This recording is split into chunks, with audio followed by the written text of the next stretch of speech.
হে তরুণ যুবকেরা, এই পৃথিবী বিখ্যাত মানুষটি, পৃথিবী বিখ্যাত ধনী মানুষটি, যিনি হায়দ্রাবাদের নিজাম ছিলেন, হে তরুণ যুবকেরা, তাকে কিন্তু মানুষ বলতো কৃপণ। তথ্যটা ভালো করে যাচাই করবেন, ভুল হলে আমাকে টেলিফোন করে বলে দেবেন, সাহেব এই তথ্য আপনার ঠিক নাই, আমি যে ইতিহাস থেকে পেয়েছি আপনাকে শুনিয়ে দেব। হে তরুণ যুবকেরা, হে আমার মুরব্বিয়ানেরা, এই হায়দ্রাবাদের নিজামকে লোকে কৃপণ বলতো, কুঞ্জুস বলতো, কৃপণ বলতো। কেন বলতো জানেন? তিনি ভাই আমার, তিনি এক রকমের তরকারি দিকে খাবার খেতেন। আমি আগেই বললাম, আপনার অহংকার চলে যাবে, আমিত্ব চলে যাবে, আপনার মধ্যে হিংসা চলে যাবে।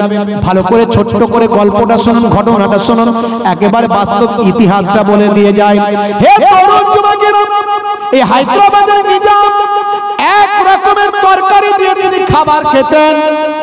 প্রচন্ড শীতেতেও তিনি অনেক আরামায়েশে থাকতেন না, সাধারণ মানুষের মতো জীবন যাপন করতেন। হে তরুণ যুবকেরা, নিজের ছেঁড়া জামাটাকে, নিজের ছেঁড়া পোশাকটাকে নিজে হাতে সেলাই তিনি করতেন। নিজের ছেঁড়া জুতোটাকে মাঝে মাঝে নিজে হাতে তিনি নিজে হাতে সেলাই করতেন। মাঝে মাঝে নিজের ঘরটা নিজে হাতে ঝাড়ু দিতেন, মাঝে মাঝে নিজের কাজগুলো নিজে হাতে তিনি করে নিতেন।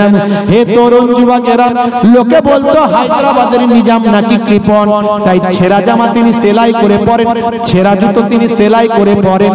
তিনি বাবা এক ধরনের খাবার খান, এক রকমের তরকারি দিয়ে খাবার খান। তিনি বেশি খাদ্যের বিহার আহার বা আমার সেখানে তিনি খাদ্যের উপর বড়াই তিনি করতেন না। লোকে তাকে কৃপণ বলে। যখন তাকে জিজ্ঞাসা করা হলো, সাহেব আপনাকে তো মানুষ কৃপণ বলে, কি বলবেন? সে সময় তিনি বলেছিলেন, আনন্দে হেসে বলেছিলেন, মানুষ আমাকে কে কি বললো কিছু যায় আসে না, আমি একটা জিনিসই ভাবি, আমার বিশ্বনবী যা করেছেন তাই আমি করি, নবী যা করতে বলেছেন তাই করি। আমাকে কে কৃপণ বললো, কে কি বললো, আমার কিছু যায় আসে না। আমি একটা জিনিসই চিন্তা করি, আমি আমার বিশ্ব নবীর শিষ্য কি হতে পেরেছি, আমি কি আমার নবীর শিষ্য হতে পেরেছি, এটা আমি চিন্তা করি। ও কে কি বললো আমি ভাবি না। কেমন দেশপ্রেমিক ছিলেন জানেন? যারা মুসলমানদের দেশপ্রেম নিয়ে কোশ্চেন করে, একটু ভালো করে শুনুন, তাদের কাছে বার্তাটা পৌঁছে দিন। মুসলমানদের সবচেয়ে বড় সিম কার্ড হলো ঈমান। যেমন মোবাইলের সিম কার্ড ছাড়া কোনো কাজে লাগবে না মোবাইল, তেমন মুসলমানদের সিম কার্ড হলো ঈমান। ঈমান ছাড়া মুসলমান হতে পারে না। সেই ঈমান হলো এক নাম্বার আল্লাহকে এক বলে মানা, বিশ্বনবীকে মানা, আরো অন্যান্য জিনিসগুলো আছে সেগুলোকে মেনে চলা। এটা হলো মুসলমানদের সিম কার্ড। এই সিম কার্ড ছাড়া কখনো মুসলমান হতে পারে না। তারপরে তো নামাজ, তারপরে রোজা, তারপরে ইবাদত, এগুলো হলো কাজ। আগে সিম কার্ড ঠিক করবেন, তারপরে তুমি এই সমস্ত অ্যাপস গুলো ডাউনলোড করবে। যেমন হোয়াটসঅ্যাপ, আগে সিম কার্ড দিয়ে তুমি রিচার্জ, সিম কার্ড দাও, মোবাইলটা সিম কার্ড দিলে তবে সে প্রাণ পাবে। তারপরে তুমি হোয়াটসঅ্যাপ, ইমেল, জিমেল যা খুশি লোড করো, সেখান থেকে তুমি ডাউনলোড করে তার মাধ্যমে তুমি বন্ধুর সঙ্গে বন্ধুর যোগাযোগ করো। আগে সিম কার্ড হলো আমার আপনার ঈমান। এই অ্যান্ড্রয়েড বডিতে যখন ঈমানের সিম কার্ড দেওয়া হয়, তারপরে ওখানে হোয়াটসঅ্যাপের মতো নামাজের অ্যাপসটা যখন ডাউনলোড করা হয়, ওখানে যেমন হোয়াটসঅ্যাপের মধ্যে দিয়ে বন্ধুর সঙ্গে বন্ধুর যোগাযোগটা হয়, এখানে তেমন নামাজের মধ্যে দিয়ে আল্লাহর সঙ্গে বান্দার যোগাযোগ হয়। এই মুসলমানদের সিম কার্ডের মধ্যে একটা নাম্বার হলো, সেটা হলো দেশপ্রেম, হলো ঈমানের অঙ্গ। দেশপ্রেম ঈমানের অঙ্গ। হুব্বুল ওয়াতানি মিনাল ঈমান। হাদিসের মধ্যে এসেছে, বিশ্বনবী বলেছেন দেশপ্রেম ঈমানের অঙ্গ। আর কিছু মানুষ বলে মুসলমানদের নাকি দেশপ্রেম নাই। হ্যাঁ, ইতিহাস পড়েছো? ওই বিকৃত ইতিহাস পড়ে পড়ে মাথাটা খারাপ করেছো। আসল ইতিহাসগুলো একটু খুঁজে দেখো না। আমি দিল্লিতে প্রোগ্রামে গিয়েছিলাম, দিল্লিতে প্রোগ্রামে গিয়ে আমি ইন্ডিয়া গেট শুনেছিলাম, আগে মনে হলো চোখে দেখে আসি। সেখানে গিয়ে দেখলাম যারা এই ভারত মৃত্তিকার জন্য, এই ভারত আমার জন্মভূমির জন্য, যে জন্মভূমিকে আমরা, যে মাটিকে আমরা দিন রাতে 5 বার চুম্বন করি, যে ভারতের মাটিতে আমাদের জন্ম, ভারতের মাটির ভিতরেই থাকবো, সেই ভারত মৃত্তিকার, ভারত মাটির জন্য এ ভারত আমার জন্মভূমির জন্য যারা দেশপ্রেমিক 93,000 মানুষ যারা নিজেদের জীবন দিয়েছিল এই দেশের জন্য, তাদের নামটা আজও খোদাই করে লেখা আছে, এখনো ভেঙে কেউ দেয়নি। সেখানে লেখা আছে, গিয়ে দেখবেন, আমি দেখে এসেছি, লাইভ করেছি, সেখানে এই 93,000 সামথিং কিছু মানুষের নাম সেখানে লেখা আছে। তাদের মধ্যে কিছু কম বেশি প্রায় 63,000 মুসলমানের নামটা লেখা আছে। এর থেকে বড় ডকুমেন্ট আর কি চান? আরো তো অনেক ডকুমেন্ট আছে। হায়দ্রাবাদের নিজাম, সালটা হলো 1965 সাল। ভারত, পাকিস্তান, চীন যুদ্ধ লেগে গেছে। সে সময় ভারতবর্ষের প্রধানমন্ত্রী ছিলেন মিস্টার লাল বাহাদুর শাস্ত্রী। মিস্টার লাল বাহাদুর শাস্ত্রী হায়দ্রাবাদের নিজামকে চিঠি লিখলেন, হে মিস্টার নিজাম, আপনি অনেক ধনী মানুষ, অনেক সম্পদশালী, আপনার অনেক সম্পদ আছে, দেখতেই তো পাচ্ছেন যুদ্ধ লেগে গেছে। যুদ্ধ লাগলে কি হয়, অনেক অর্থের প্রয়োজন। আপনার দেশের জন্য আপনি কিছু ডোনেট করুন। ভারতের রাজকোষে অর্থের অভাব দেখা দিয়েছে, ঘাটতি দেখা দিয়েছে, আপনি কিছু আপনার দেশকে আপনি কিছু দান করুন, অর্থ ডোনেট করুন। হায়দ্রাবাদের নিজাম একবারও না ভেবে তার সেক্রেটারিকে ডেকে অর্ডার করলেন, দাও আমার রাজকোষ থেকে, অর্থের ভান্ডার থেকে 5 টন সোনা, 5 টন সোনা আর তৎকালীন লিকুইড 75,000 টাকা তিনি পাঠিয়ে দিলেন ভারতের রাজকোষে দান করার জন্য। কেমন দেশপ্রেমিক ছিলেন! শুধু তাই নয়, পরধর্মে সহিষ্ণুতার তিনি একজন জলজান্ত প্রমাণ তিনি রেখেছেন। যখন মহারাজজি, হিন্দু ইউনিভার্সিটির মহারাজজি যখন হায়দ্রাবাদের নিজামকে চিঠি লিখলেন, হে নিজাম সাহেব, যদি আপনি এডুকেশনের জন্য কিছু আমার ইউনিভার্সিটি দিতেন, সঙ্গে সঙ্গে তৎকালীন যুগের ভাই আমার সেই সময়কার মানি টাকা, বুঝতে পারছেন কত দাম তখন, তৎকালীন 1 লক্ষ টাকা হিন্দু ইউনিভার্সিটির মহারাজের বাড়িতে তিনি পৌঁছে দিয়েছিলেন। এ সম্প্রীতি, এ দৃষ্টান্ত তারা রেখে গেছেন। আর আজকে কিছু মানুষ আমাদের মাঝখানে তাদের সিংহাসনের জন্য, গদির জন্য, তাদের ভোটের জন্য, তাদের ক্ষমতার জন্য তারা বিভাজনের রাজনীতি করে। হিন্দু আর মুসলিম মোরা 2 সহোদর ভাই, হিন্দু আর মুসলিম মোরা 2 সহোদর ভাই, এক বৃন্তে 2টি কুসুম, এক ভারতে ঠাই।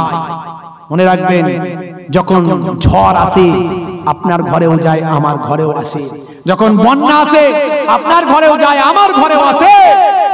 আমি যখন বিপদে পড়বো তার ছোঁয়া আপনার কাছেও যাবেই যাবে। আপনি বিপদে পড়লেন, সেই ছোঁয়া আমার ঘরেতেও আসবে। আপনার ঘরে আগুন লাগলে তার ধোঁয়া আমার বাড়িতে ঢুকবে, আমার বাড়িতে আগুন লাগলে আপনার বাড়িতে ধোঁয়া ঢুকবে। তাই হিন্দু মুসলিম কাঁধে কাঁধ মিলিয়ে আমরা ছিলাম, আছি, থাকবো। মানুষ নামক প্রোডাক্টটা যখন সৃষ্টি লঞ্চ করলেন, সৃষ্টিকর্তা মহান স্রষ্টা যখন পৃথিবীর বুকে মানুষ নামক প্রোডাক্টটা যখন লঞ্চ করলেন, এই মানুষ নামক প্রোডাক্টটা কেমন ভাবে ব্যবহার হবে, মানুষ নামক প্রোডাক্টটা কেমন ভাবে জীবন যাপন করবে, এই মানুষ নামক প্রোডাক্টটা কেমন ভাবে পৃথিবীতে ইউটিলাইজ হবে, তার জন্য মহান স্রষ্টাও এক একটা গ্রন্থ দিয়েছিলেন বাবা। যে গ্রন্থগুলো পৃথিবীর কোন রাইটার লেখে না, যে গ্রন্থগুলো পৃথিবীর কোন রাইটারের নাম নাই, পৃথিবীতে যত গ্রন্থ লেখা হয়েছে তার রাইটারের নাম লেখা হয়েছে, কোথা থেকে প্রিন্ট করা হয়েছে, প্রকাশকটা কে, তার নাম সেখানে লেখা হয়েছে। এক্সেপ্ট কোরআন মাজিদ। কোরআন মাজিদ আপনি খুলুন, কোরআন মাজিদের কোন রাইটার আপনি পাবেন না। পৃথিবীর শুরু থেকে আমাদের ধর্মীয় বিশ্বাস, আমরা ধর্মীয় ভাবে বিশ্বাস করি যে এক পিতা থেকে, এক পিতা থেকে, এক মাতা থেকে, এক পিতা থেকে, এক মাতা থেকে সারা পৃথিবীর মানুষকে মহান স্রষ্টা সৃষ্টি করেছেন। আমরা এটাই বিশ্বাস করি। হে তরুণ যুবকেরা, তবে বিজ্ঞানকে আমরা মান্যতা দিই, বিজ্ঞানকে আমরা অস্বীকার করি না। কিন্তু দুর্ভাগ্য, বিজ্ঞানের থিওরি মাঝে মাঝে চেঞ্জ হয়ে যায়। আগে বলতো পৃথিবী সূর্যের চারিদিকে ঘুরছে, তারপরে বলতে লাগলো না না সূর্য পৃথিবীর চারিদিকে ঘুরছে, তারপরে এখন আবার লেটেস্ট ভার্সন বিজ্ঞানীরা বলছেন, লেটেস্ট বিজ্ঞানীরা নাসার মতো গবেষণা থেকে শুরু করে অন্যান্য গবেষক গবেষকরা বলছে কেউ কারো চারিদিকে ঘোরে না, বরং যে যার নিজের নিজের কক্ষপথে ঘুরছে। তাহলে বিজ্ঞানের থিওরি চেঞ্জিং, পরিবর্তনশীল।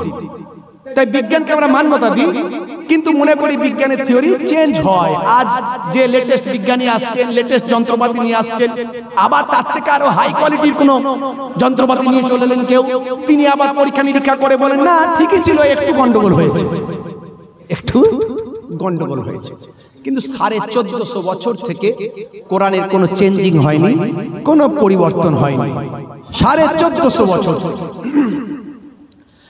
যদি ভালো করে আপনি ধর্মতত্ত্বের মানুষ হয়ে থাকেন, জানতে পারবেন যে এর আগেও, কোরআনের আগেও যে সমস্ত আসমানি ঐশ্বরিক গ্রন্থগুলো এসেছে, কোন গ্রন্থের নাম হলো ইনজিল শরীফ, কোন গ্রন্থের নাম হলো তাওরাত, কোন গ্রন্থের নাম হলো জাবুর, আর আমরা এটাকে বলি কোরআন মাজিদ। এরকম 4টে আসমানি গ্রন্থের নাম পাওয়া যায়। কিন্তু মনে রাখবেন, আমরা বই পুস্তকাদির মাধ্যমে, কোরআন মাজিদের মাধ্যমে আমরা জানতে পারি যে পৃথিবীর অন্যান্য সমাজেও আরো অনেক গ্রন্থ এসেছিল, সেই গ্রন্থগুলোর নাম আমরা পাই না। মনে রাখবেন, টোটাল গ্রন্থ সংখ্যা বলা হয়েছে, মুফাসসিররা বলেছেন, যারা তাফসীর করেছেন, যারা কোরআনের বিশরদ, যারা ব্যাখ্যাকারী, তারা ব্যাখ্যা করতে গিয়ে তারা বলেছেন টোটাল 104 খানা গ্রন্থ প্রভু পাঠিয়েছেন। মহান স্রষ্টা টোটাল 104 খানা গ্রন্থ পাঠিয়েছেন। হে তরুণ যুবকেরা, হে আমার বন্ধুরা, হে আমার মুরব্বিয়ানেরা, শুনে রেখে দেন, হযরত আদম নবীকে প্রথম আল্লাহ সৃষ্টি করলেন, যাকে অ্যাকর্ডিং টু খ্রিস্টানিটিতে বলা হয় অ্যাডাম। অ্যাডাম বলা হয়, আব্রাহাম রিলিজিয়াসে বলা হয় অ্যাডাম। ইন্টারনেট সার্চ করুন, তারাও কিন্তু এক স্রষ্টা এবং এক সৃষ্টিকর্তা থেকে মানে, তারাও কিন্তু এক পুরুষ এবং এক মহিলা থেকে মানে। প্রত্যেকটা ধর্মগ্রন্থের মূল ধর্মগ্রন্থ যেটাকে সংশোধন সংযোজন তেমন করা হয়নি, যদি আপনি তার গভীরে একটু ঢুকে যান, আপনি কিন্তু দেখবেন স্রষ্টা এক বলে সবাই স্বীকার করেছে। সমস্ত ধর্মগ্রন্থের মূল বক্তব্য হলো স্রষ্টা হলো এক, যার কোনো অংশী নাই, যার কোনো প্রতিকৃতি নাই, যার কোনো পিকচার নাই, যার কোনো ছবি নাই, যার কোনো সমতুল্য নাই, যার কোনো সমকক্ষ নাই। যেমন কোরআন মাজিদে বলে দেওয়া হয়েছে, কুল হুয়াল্লাহু আহাদ আল্লাহুস সামাদ লাম ইয়ালিদ ওয়া লাম ইউলাদ ওয়া লাম ইয়াকুল লাহু কুফুয়ান আহাদ। সেই Allah is one, Allah is one whom all depend, he begets not, not is he begotten, and none is like him। বলুন, সে আল্লাহ হলেন এক, আল্লাহ অভাব শূন্য, তিনি কাহাকেও জন্ম দেননি, কেহ তাহাকে জন্ম দেয়নি, আর সে আল্লাহর সমতুল্য আর কেউ না। ডাক্তার বাবুরা লিখে দেখবেন, প্রেসক্রিপশন যখন করে, ওনারা কোনো প্রেসক্রাইব যখন করে, তখন দেখবেন মেডিসিনটা লেখার আগে তারা লেখেন RX লেখে। ওই ডাক্তার বাবুদের জিজ্ঞাসা করবেন, হোয়াট ইজ মিনিং, এর মানেটা কি, মিনিংটা কি?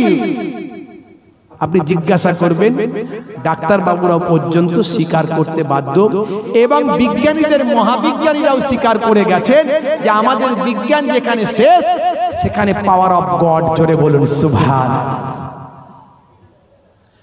হে তরুণ যুবকেরা, কোম্পানি যখন কোন প্রোডাক্ট মার্কেটে লঞ্চ করে, একটা পুস্তিকা দেয়। আদম নবীকে যখন আল্লাহ পৃথিবীতে মানুষ হিসাবে লঞ্চ করলেন, পাঠালেন, আদম নবী, মা হাওয়া আলাইহিস সালাম, অ্যাকর্ডিং টু আব্রাহাম রিলিজিয়াস, তাতে অ্যাডাম বলা হচ্ছে, ঈভ বলা হচ্ছে। এই অ্যাডাম এবং ঈভ পৃথিবীর নাকি আদি মানুষ। আমরা যাকে বলি আদম এবং হাওয়া, তারা বলেন অ্যাডাম এবং ঈভ। নামগুলো শুধু চেঞ্জ হয়ে গেছে, আসলে কোটি কোটি বছর ধরে পৃথিবীতে মানুষ এসেছে, সবকিছু বিকৃত করে ফেলেছে। হে তরুণ যুবকেরা, হে আমার মুরব্বিয়ানেরা, সব ধর্মকে যদি আপনি এক কাছে করেন, দেখবেন একটা মূল জায়গায় গিয়ে এক জায়গাতে গিয়ে সব থেকে গিয়েছে। আপনি যদি বেদ রিসার্চ করেন, আপনি যদি বাইবেল রিসার্চ করেন, আপনি যদি তাওরাত রিসার্চ করেন, আপনি যদি ইনজিল রিসার্চ করেন, আপনি যদি ওল্ড টেস্টামেন্ট নিউ টেস্টামেন্ট যদি রিসার্চ করেন, আপনি যদি কোরআন মাজিদ কুরআন যদি রিসার্চ করেন, আপনি দেখবেন সব ধর্মগ্রন্থের মূলটা মহান আল্লাহ পর্যন্ত গিয়ে পৌঁছে গেছে। কিন্তু মানুষ সুবিধার্থে কিছু বিকৃত ঘটিয়েছে, তার মধ্যে বিকৃতি করেছে। পরবর্তীকালে সেগুলোকে কিছু মানুষ নিজেদের সুবিধার্থে বিকৃতি ঘটিয়েছে, নিজেদের সুবিধার্থে ব্যবসা কেন্দ্রিক ধর্মকে ব্যবসায় পরিণত করেছে। এখন দেখেন না বাবা, এই মাজারগুলোতে কি হচ্ছে? ব্যবসা হচ্ছে। ভাই, মরা মানুষের পয়সার দরকার আছে? যেরকম দরকার আছে, দরকার কার? জীবিত মানুষের। কথা ঠিক না ভুল? যে অসহায়, যে দরিদ্র, যে গরিব, যে প্রতিবন্ধী, হ্যান্ডিক্যাপ, যার কিছু নাই, তাকে টাকা দাও। বড় লোকেরা তাকে টাকা দেবে না, দিচ্ছে কোথায়? মাজারে গিয়ে। মাজারের বক্সে টাকা যখন খুলছে, লক্ষ লক্ষ কোটি কোটি টাকা বেরিয়ে আসছে। ফুরফুরা শরীফে যান, এক্সেপশন, ব্যতিক্রম, সেখানে লেখা আছে মাজারে কেউ টাকা দেবেন না, মাজারে কেউ ফুল চাদর দেবেন না। এদিক থেকে চাদর দিচ্ছে আর ওদিক থেকে খুলে নিয়ে গিয়ে আবার চাদর দোকানে ঢুকে যাচ্ছে। চাদর দিচ্ছে, চাদর দোকানে ঢুকে যাচ্ছে, মাল চাদর এই ঢাললো, আবার ওখান থেকে গেছে বিক্রি হয়ে গেল।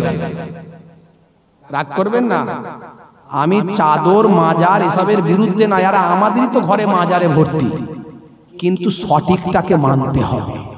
ভাঁওতাবাজি চলবে না, ভণ্ডামির কোনো স্থান নাই।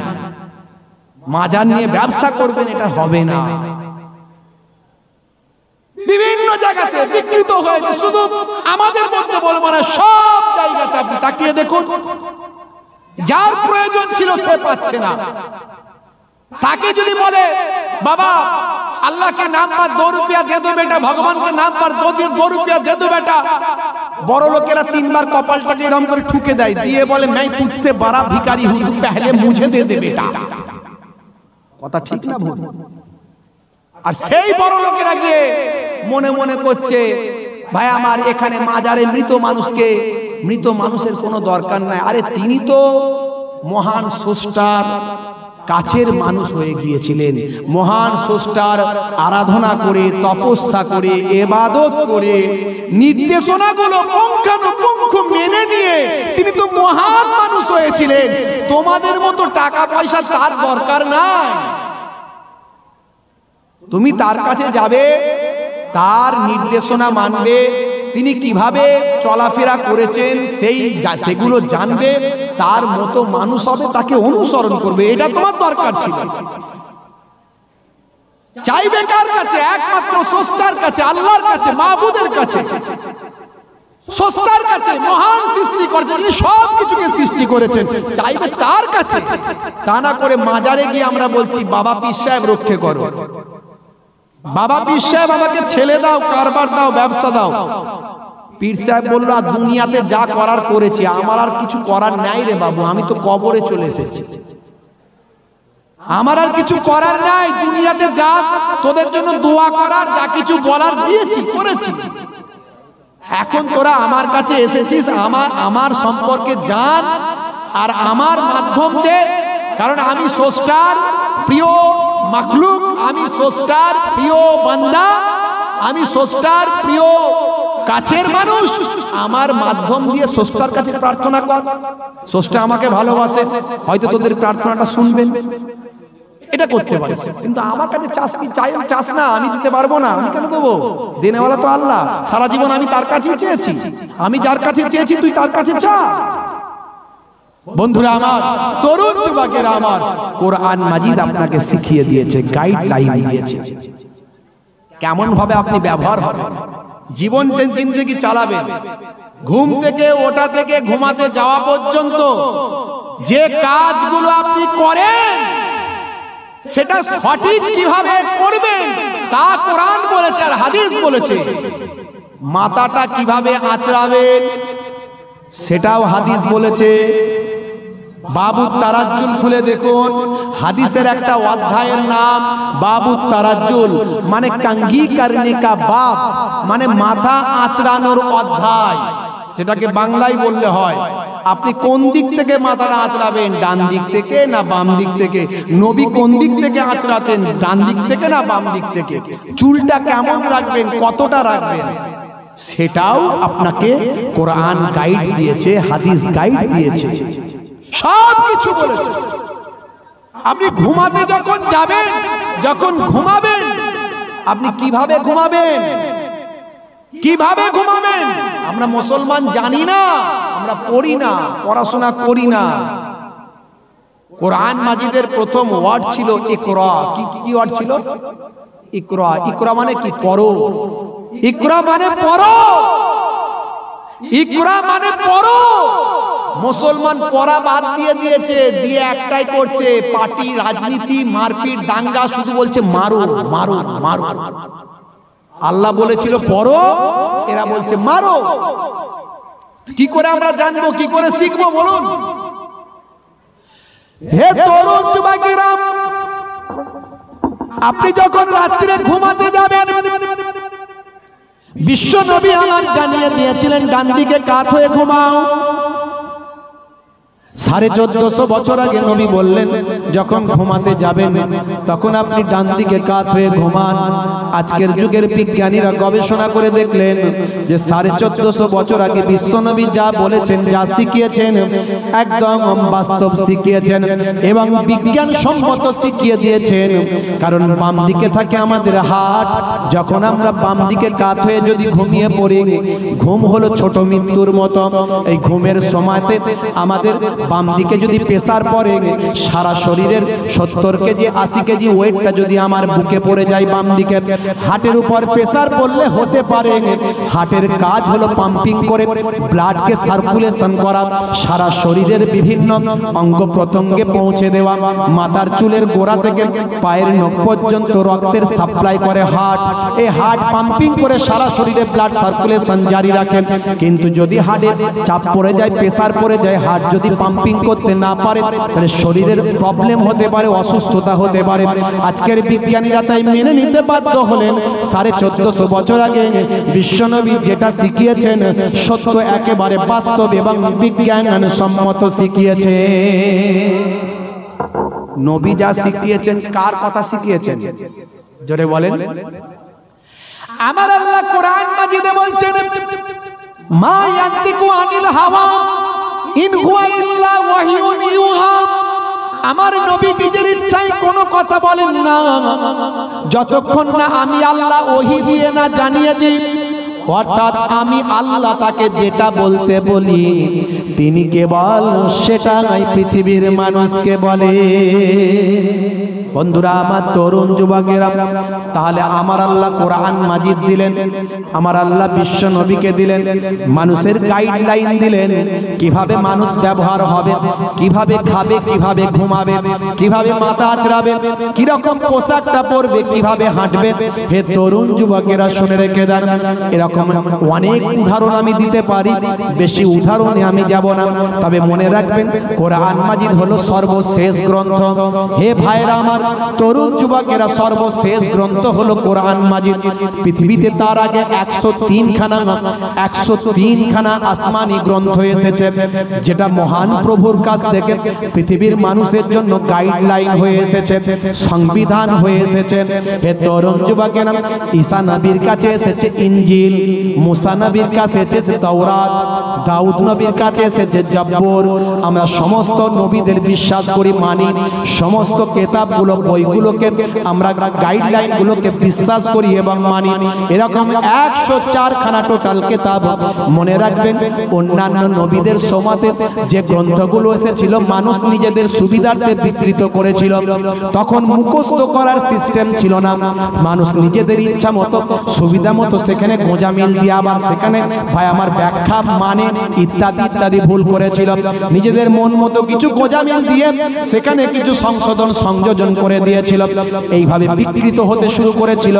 তাই সর্বশেষ লেটেস্ট এবং গ্রেটেস্ট সমস্ত আসমানি গ্রন্থগুলোতে যা আছে সবটাই আমার আপনার কোরআন মাজিদে প্রভু দিয়ে দিলেন, দিয়ে বললেন এটা শুধু মুসলমানদের নয়, সারা পৃথিবীর মানুষদের জন্য আমি চলার পথের গাইডলাইন দিলাম, সর্বশেষ এবং চূড়ান্ত গ্রন্থ করলাম এবং এই গ্রন্থটাকে মুখস্থ করার অনুমতি দিলাম, যাতে করে আর আমার মতো মৌলবীরা নিজেদের সুবিধার্থে এই কোরআনকে বিকৃত করতে না পারে, সংশোধন সংযোজন করতে না পারে।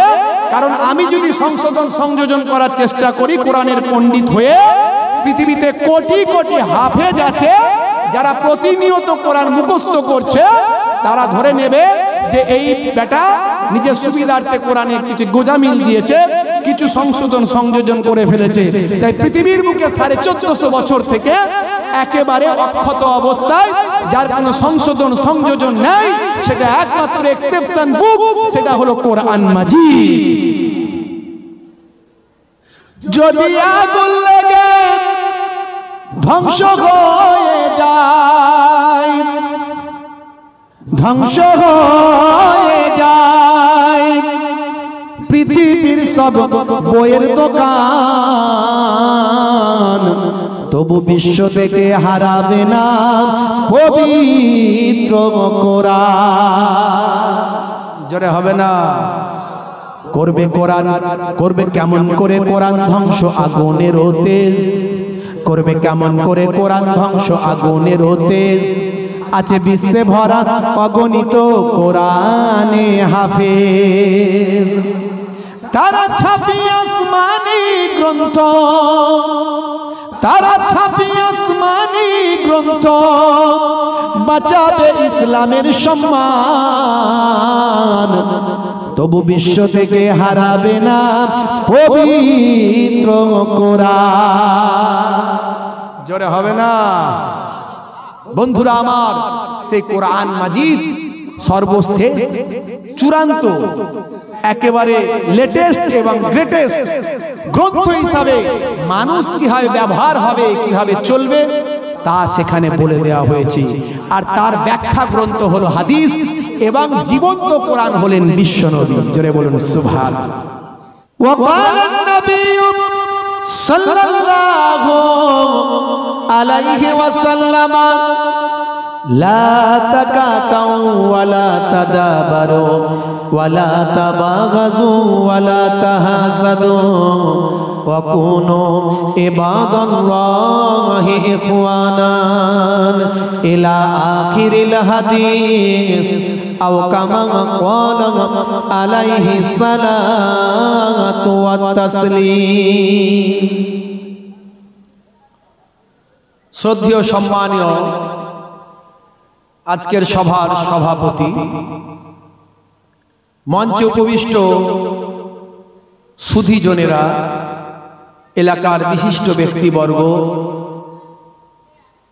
আজকের এই এলাকার সম্মানীয় ইমাম সাহেব, মুয়াজ্জিন সাহেব, সামনে উপবিষ্ট আমার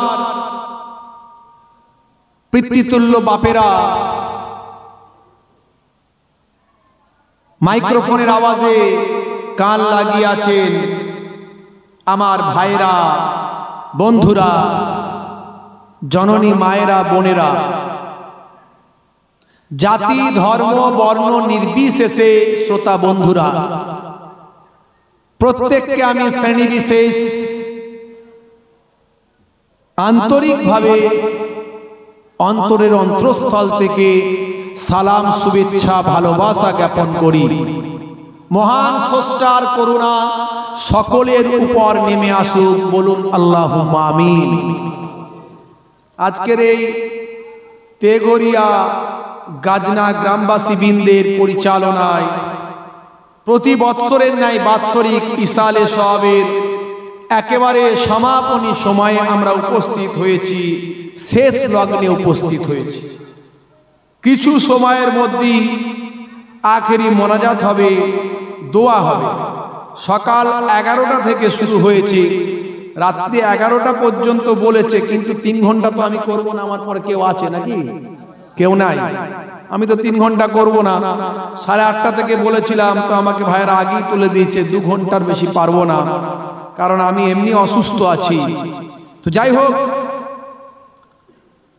খুব অল্প সময়ের জন্য কিছু আলোচনা করে, ঠান্ডার রাত, দিনের বেলা কাজকর্ম আছে, সব কিছুকে মাথায় রেখে আজকের দোয়ার মাহফিল, প্রার্থনার মাহফিল। স্রষ্টার কাছে আমরা প্রার্থনা করব, হে স্রষ্টা আমাদের মঙ্গল করো, সারা পৃথিবীর মানুষের ভালো করো। আমরা আত্মকেন্দ্রিক হব না, আমাদের মধ্যে ব্রডনেস নিয়ে আসবো, ব্যাপকতা নিয়ে আসবো। আমরা সংকীর্ণ মানসিকতাকে পরিত্যাগ করে আমরা বৃহৎ বড় মানসিকতার পরিচয় দেব, সারা পৃথিবীর জন্য শুভ কামনা করব আজকের এই মঞ্চ থেকে। যাই হোক, সন্ধ্যার আগে পর্যন্ত অনেক আলোচনা, অনেক জ্ঞানীগুণী ব্যক্তিরা এসেছেন, তারা করেছে। আমি বিরাট কিছু জানি না, খুব ছোট মানুষ, ক্ষুদ্র মানুষ, স্বল্প জ্ঞান বুদ্ধি নিয়ে আপনাদের সামনে এসেছি।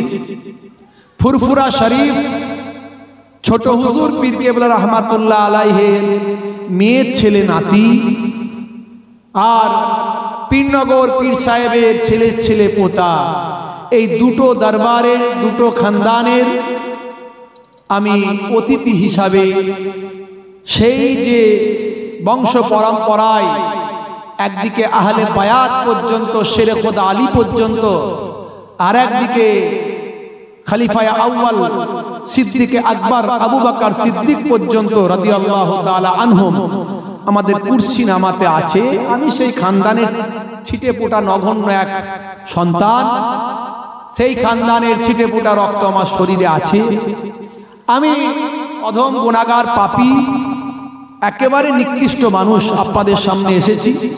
শুধু যে আপনাদের জন্য দোয়া করব তা নয়, আপনারাও আমার জন্য দোয়া করবেন। করবেন তো নাকি ভাইরা আমার? 2-4টে কথা বলবো, বেশি লম্বা চওড়া নয়, সময়ের দিকে একেবারে লক্ষ্য রেখে 2-4 কথা আলোচনা। অনেক আমার ভাইরা আছেন, আমার মুসলিম ভাই বোনেরা আছেন, আমার হিন্দু ভাই বোনেরা আছেন। আমি জানি এটা একটা, এই গাজনা এলাকা, এই তেগরিয়া এলাকা হিন্দু মুসলমানের একটা মিলন ক্ষেত্র। এখানে একে অপরের সঙ্গে একটা খুব ভালো সম্পর্ক, আর এটাই তো আমাদের ভারতবর্ষের কৃষ্টি কালচার ছিল, এখনো আছে।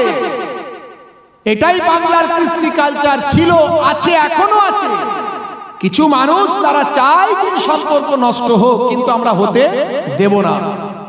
শ্রী রামকৃষ্ণ পরমহংস দেব তিনি যখন দক্ষিণেশ্বরে সেই মন্দির, যে মন্দির রানী রাসমণি আপনারা জানেন, তিনি যখন জানতে পারলেন ওখানে একটা মন্দিরের প্রয়োজন, নদীর ওপারে করার চেষ্টা করেছিলেন, কিন্তু জমিদারেরা তাকে করতে দেয়নি।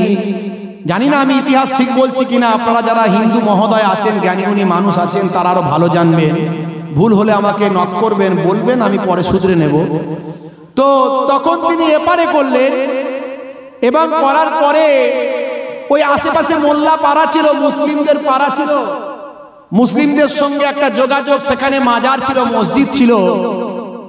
তো যখন মন্দির সম্প্রসারণের দরকার পড়ল, তখন শ্রী রামকৃষ্ণ পরমহংস দেব বলেছিলেন, আমার মন্দিরেও যেমন ভগবান আসে যায়, তেমন তোমার মসজিদেও যায়। আমার মন্দির যদি এখানে থাকতে পারে, তোমার মসজিদও এখানে থাকবে। এটাই তো বাংলার কৃষ্টি কালচার।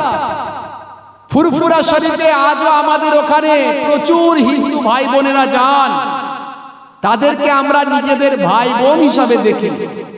আমার বাড়িতে অসংখ্য, সারাদিন গেলে দেখবেন, যেমন পুরুষ, মুসলিম পুরুষ মহিলারা আসেন আমার বাবার কাছে, মায়ের কাছে দেখা করতে, দর্শন করতে, দোয়া নিতে, আশীর্বাদ নিতে, তেমন অগণিত হিন্দু ভাই বোনেরা আসেন, তারাও দোয়া নিতে আসেন, আশীর্বাদ নিতে আসেন।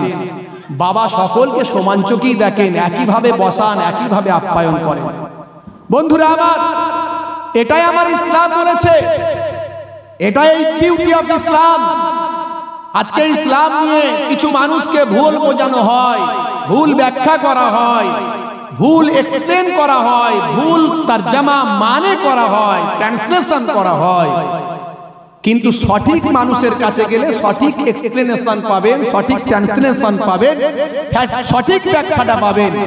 ইসলাম জানিয়ে দিয়েছে, কোরআন বলে দিয়েছে, হে পৃথিবীর মানুষ, তুমি হিন্দু হও, মুসলমান হও, খ্রিস্টান হও, জৈন হও, বৌদ্ধ হও, রক্তের সম্পর্কে সারা পৃথিবীর মানুষ একে অপরের ভাই, এটা বলেছে আল কোরআন। পৃথিবীর মানুষকে একে অপরের ভাই বলেছে ইসলাম, কোরআন বলেছে। রাসূল জানিয়ে দিয়েছেন, বিশ্ব নবী জানিয়েছেন, লা ইয়ারহামুল্লাহু মান লা ইয়ারহামুন নাস, যে মনুষ্য জাতির উপর দয়া করে না, মহান আল্লাহ তার উপর দয়া করেন না। মানুষের কথা বলেছে, আগে মানুষ হও, তারপরে তুমি মুসলমান হবে, তারপরে তুমি হিন্দু হবে, খ্রিস্টান হবে, জৈন হবে, বৌদ্ধ হবে। তুমি তো মানুষই হতে পারোনি। স্বামী বিবেকানন্দজি তাই বলেছেন।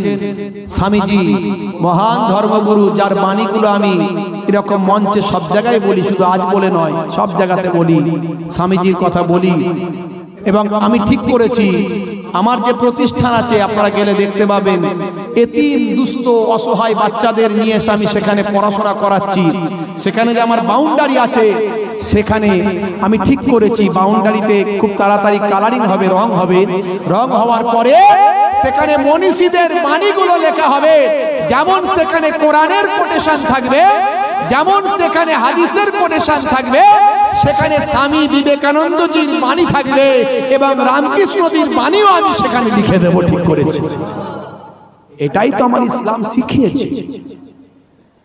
বন্ধুরা আমার, তরুণ যুবকেরা আমার, প্রত্যেকের কাছ থেকে ভালো জিনিসটাকে আমাদের নেওয়ার আছে, ভালোটাকে আমরা নেব প্রত্যেকের কাছ থেকে, এতে কোনো আপত্তি নাই। হে তরুণ যুবকেরা, হে আমার বন্ধুরা, হে আমার মুরব্বিয়ানেরা, শুনে রেখে দিন বাবা, জেনে রেখে দিন বাবা, সেই কোরআন মাজিদ জানিয়ে দিল, হে পৃথিবীর মানুষ শুনে রেখে দাও, হে পৃথিবীর মানুষ জেনে রেখে দাও, কোরআন মাজিদ হলো তোমাদের জন্য একটা গাইড বুক। কোরআন মাজিদ শুধু মুসলমানদের নয়। যদি আমরা মুসলমানরা বলি কোরআন আমাদের, ভুল বললেন আপনি। যদি মুসলমানরা বলি নবী শুধু মুসলমানদের, ভুল বললেন আপনি। যদি মুসলমানেরা বলেন যে হে তরুণ যুবকেরা আল্লাহ শুধু আমাদের, ভুল বললেন আপনি। তেমন আমি বলবো, যারা সবাইয়ের জন্য, তাদেরকে কখনো আপনি আত্মকেন্দ্রিক করে নিতে পারেন না। রামকৃষ্ণ পরমহংসদেব শুধু হিন্দু ভাইদের জন্য না, এটা ভাববেন না। রামকৃষ্ণ পরমহংসদেবকে আমরা মুসলমানেরাও ভালোবাসি, স্বামী বিবেকানন্দজিকে আমরা মুসলমানেরাও ভালোবাসি।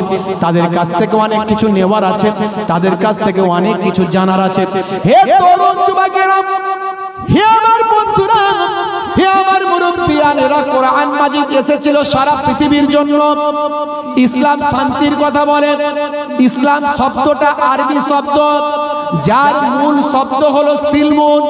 সিলমুন শব্দের অর্থ হলো শান্তি। যদি আপনি ইসলামটাকে ইংরেজিতে লেখেন, আমি অনেক দিন যাবত অল ইন্ডিয়া রেডিও সেন্টার আকাশবাণীতে গিয়ে বক্তব্য রাখতাম। আকাশবাণীতে গিয়ে আমি সেখানে বক্তব্য রাখতাম। বিভিন্ন যে ইসলামিক অনুষ্ঠান প্রোগ্রামগুলো হতো, সেখানে আমাকে তারা আমন্ত্রণ করতেন, আমি সেখানে গিয়ে বক্তব্য রাখতাম। বিভিন্ন ইসলামিক প্রোগ্রামগুলোকে তারা আমাকে দিয়ে করাতেন। তো অল ইন্ডিয়া রেডিও সেন্টার আকাশবাণীতে আমি কয়েকবারই, অনেকবার, বহুবার গেছি, এখন আর সেভাবে যেতে পারি না। তো যাই হোক, আমাকে একসময় সর্বোচ্চ একজন অফিসার বললেন, আচ্ছা বলুন তো ইসলাম মিনিংটা কি, ইসলাম কি বলতে চায়, ইসলামের মিনিংটা কি? আপনারা যে ইসলাম ইসলাম বলেন। আমি বললাম, দেখুন এটা তো আরবি শব্দ, এটা আরবি শব্দ। মূল যেটা ধাতু, মূল শব্দ হলো সিন লাম মিম। এগুলো এক একটা আরবির ওয়ার্ড, যেমন বাংলায় অ ক খ আছে, ইংরেজিতে এবিসিডি আছে, তেমন সিন লাম মিম এটা হচ্ছে আরবির একটা ওয়ার্ড, আরবির এক একটা অক্ষর বর্ণ এগুলোকে একত্রিত করে একটা ওয়ার্ড হচ্ছে, একটা শব্দ হচ্ছে, যার যেটা হলো সিলমুন। সিলমুন শব্দের অর্থটা আপনি যদি আরবিক ডিকশনারি খোলেন আপনি সেখানে পাবেন এর অর্থ হলো শান্তি। আমরা বলি না, আমার হিন্দু ভাইয়েরা দেখবেন লেখা থাকে অং। অং মানে কি? অং মানে হলো শান্তি, শান্তির প্রতীক ওটা। হে তরুণ যুবকেরা, আমি বললাম যদি ইংরেজিতে লেখেন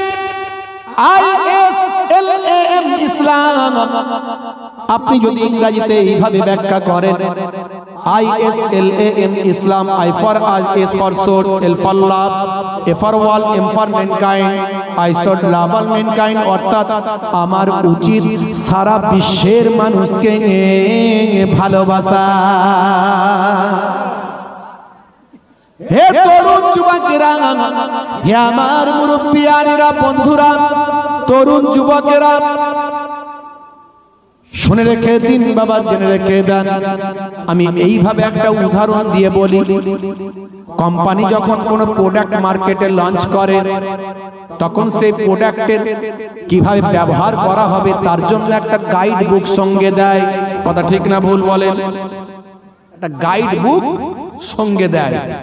মনে করুন মোবাইলটা আপনি যখন কিনছেন, স্যামসাং এর মোবাইল, তার সঙ্গে একটা ছোট্ট পুস্তিকা আপনাকে দিচ্ছে, S5, S32 মোবাইলটা আপনি নিয়ে আসলেন, কিংবা অ্যাপল আপনি কিনলেন, তার সঙ্গে একটা পুস্তিকা পেলেন যে এই মোবাইলটা এইভাবে চার্জ দেবে, এইভাবে ইউজ করবে, এইভাবে ব্যবহার করবে, সেখানে সুন্দর করে লেখা। ফ্রিজ, এসি যাই কিনে, কোম্পানি যখন কোনো প্রোডাক্ট মার্কেটে লঞ্চ করছে তার সঙ্গে একটা তার পুস্তিকা সঙ্গে দিচ্ছে।